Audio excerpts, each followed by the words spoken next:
Hey everybody, and thank you for tuning in today. This is just a specialty show with Susan Kim, author of the Wasteland Trilogy. It was also supposed to be our monthly wrap-up, but we couldn't decide on any favorite books of the month, so she got the show all to herself. So, and she's here with us now. So definitely check out Crossroad Reviews for the giveaway. I'll also toss the link in the Google Plus Hangout location, which I probably should have done earlier. I completely forgot to do it. Because you don't have enough cool. Sick kids are crazy. All right, so that is now officially posted, and there's just certain things for you guys to do on there to enter, and we are going to get in with the questions. So I'll have Susan come on, and she can introduce herself and her series. All right, so tell us a little bit about your trilogy and about you.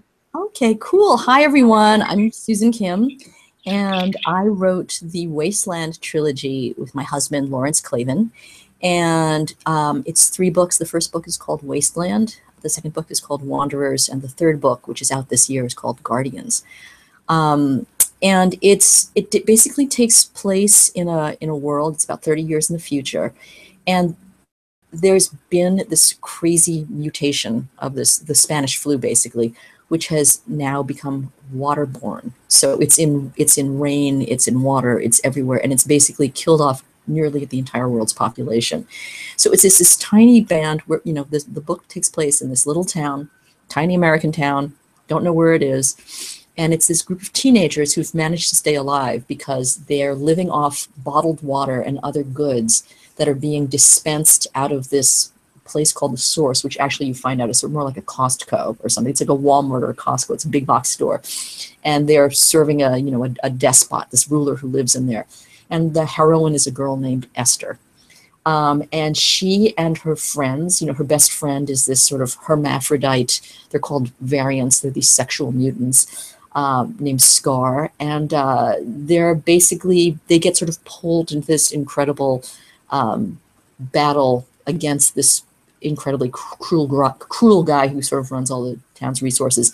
In the second book, they have to leave the town.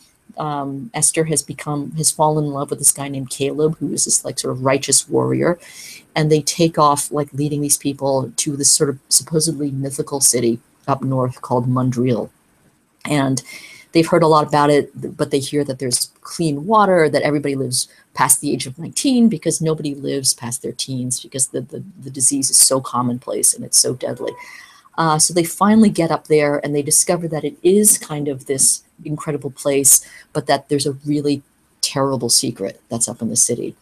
And finally, in the third book, Guardians, Esther and her friends have basically taken over this place in Mundreal, and they're trying to lead this peaceful life where they're sort of sharing their resources and they're inviting people who have no food and no clean water to drink to come stay with them. But this sort of paradise is interrupted because there's this young, ambitious guy named Gideon who wants to take over this entire place. And he's joined by this really ruthless little girl named Saith, who sort of becomes this fake prophet, and she sort of creates this phony religion. And together, Gideon and Saith sort of take over this community. And again, it's up to Esther and her friends who have to figure out how to stand up to evil. And so that's what Guardians is about. So that's the entire trilogy compressed into 2 minutes. That's awesome. Okay, so to start out, why don't you share a few pages with us? Okay, sure. This is from the last book, which is Guardians. And all the kids, like Esther's she's probably about 15 years old. And she, in the, you sort of get what's called partnered when you're about 14, which is our version of getting married. It's a very simple ceremony between 2 people. You basically tie your wrists together and you sort of pledge, loyalty and that you'll work together in friendship. And Esther had been partnered with this guy, Caleb. And she's pregnant with this child, and she's 15, and it's very, very, very, very rare to give birth to a healthy child. because the world is so polluted, and everyone doesn't have enough to eat. It's extremely rare to actually go to full term and actually give birth to a child.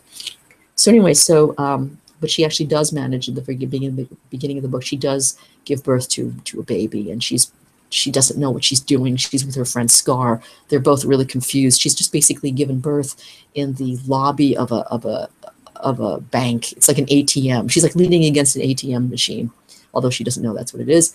And she's just given birth to this child. So the child was bawling in a high, reedy voice, its arms and legs impossibly thin and precious. Her fears over, Scar crowded close, cooing in wonder at the tiny thing. Look, she whispered, it's perfect.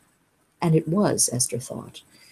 Pregnancies were rare, and the birth of a living child was nothing short of a miracle. She thought back to her late partner, Caleb. This baby was a living testament to their love, a legacy he would never see. Her emotions were so strong they seemed to blind her as she cradled the precious thing, being close. But beside her, Scar had grown quiet, and as she wiped the infant clean with the edge of her sweatshirt, Esther saw why. Only now did she notice the child's eyes, so unusually large and set so far apart. The tiny, flattened nose, barely nostrils etched in a broad face, and the sex itself, small, misshapen, not really belonging to either boy or girl. Esther drew a deep breath as she glanced up at Scar, who looked grave. The question was already forming on Esther's lips, and yet she said nothing, for she realized she already knew the answer. Her child was a variant. Esther couldn't speak. Her mind was whirling. She had known for a long time that variants were human. Although they were born different for reasons no one understood, inside they were the same as norms. They were all people. Yet she was alone in daring to think this. For some reason, the profound connection between norm and variant seemed to be a shameful secret that very few on either side chose to acknowledge.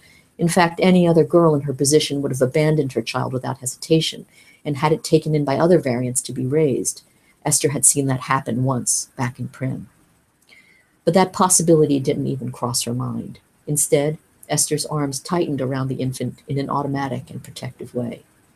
Scar seemed to understand what she was thinking. What will you do?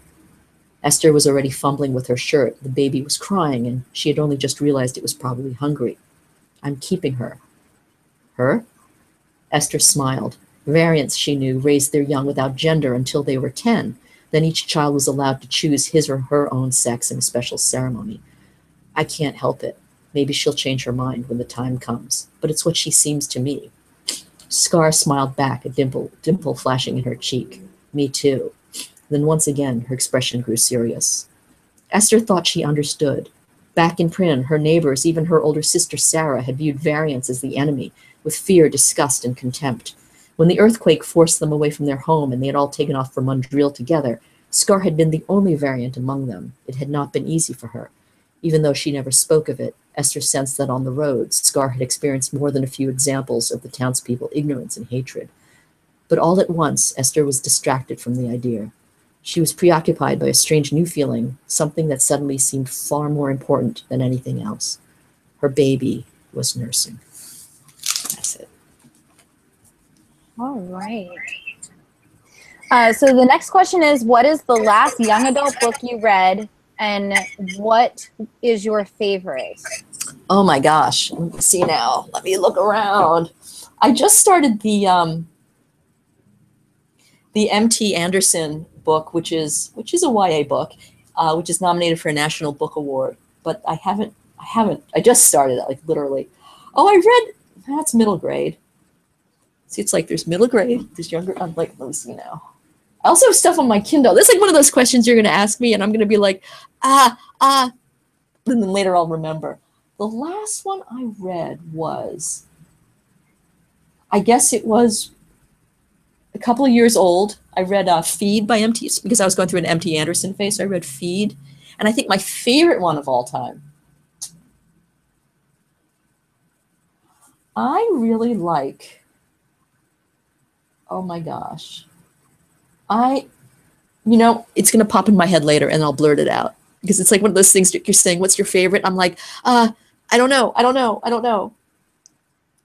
Oh, yeah. I know, I'm blanking out. I'm looking at all these titles and I'm like thinking, no, not that one, not that one. Not that one. No, that's pretty good. No, not that one. Yeah, let's come back to that. I'm just so confused. So the next question is, how hard was it to create the world that these teens live in?